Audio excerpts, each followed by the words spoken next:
Olá, sou Vinícius, estarei trabalhando com vocês o curso básico de Teoria Eletromagnética. Vou trabalhar mais a física por detrás da teoria, tá ok? A gente vai trabalhar um pouco de matemática, mas nada muito complexo não. A gente vai trabalhar mais a parte básica, tá bom? Vamos lá. Benjamin Franklin, ele trabalhava com alguns experimentos sobre a natureza da carga elétrica. Durante esse trabalho dele, ele descobriu que a carga elétrica tinha natureza diferente. Ora ela atraía e ora ela repelia. Então ele convencionou chamar a carga elétrica de positiva e negativa.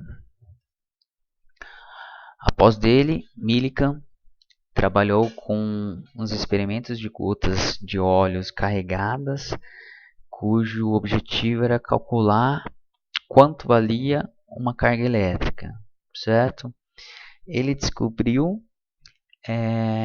que a carga de um próton ela é em módulo igual à carga de um elétron. Ela vale 1,6 vezes 10 a menos 19 coulomb.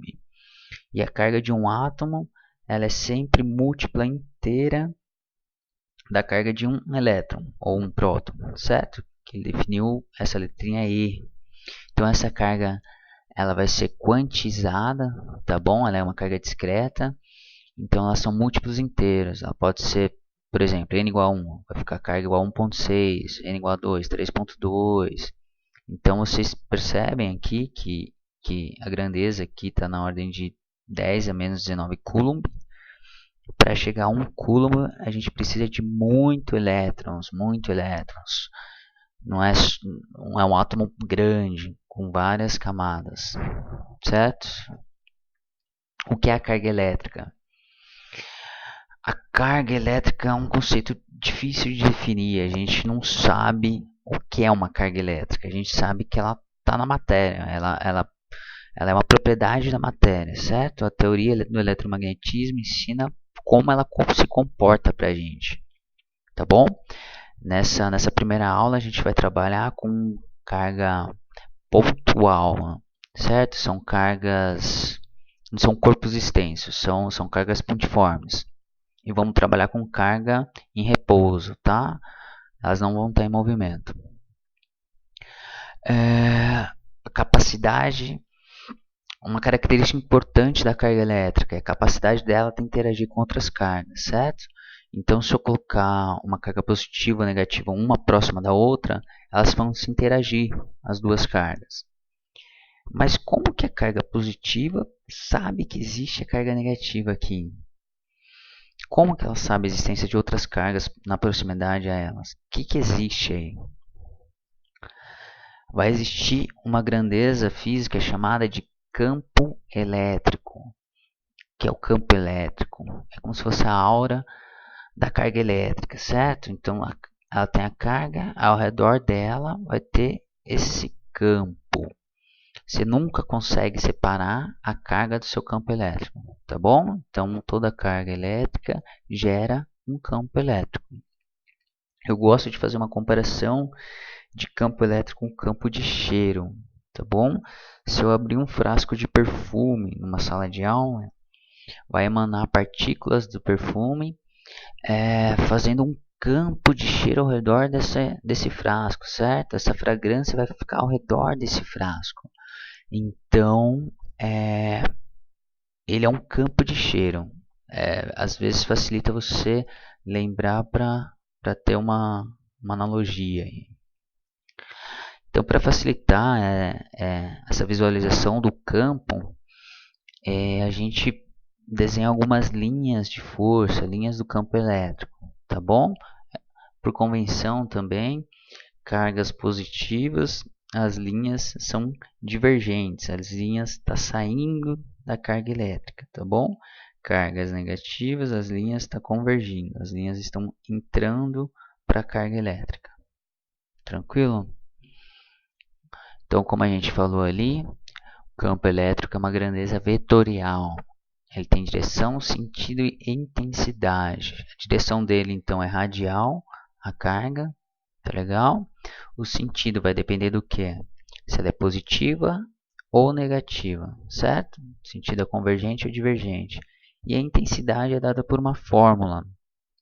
Então, ó, meu campo elétrico vai ser 1 sobre 4 π ε0. Esse ε0 é a permissividade do vácuo, é um número, tá? Uma constante, vezes Q, que é a carga da partícula, dividida por r ao quadrado. Esse r é a distância do ponto até a partícula, tá legal?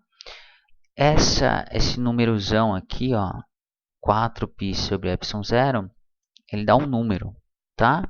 Eu mudei aqui para uma constante, K, uma constante eletrostática, KE. Ela é aproximadamente 9 vezes 10 a nona, Newton metro quadrado por Coulomb quadrado, tá bom?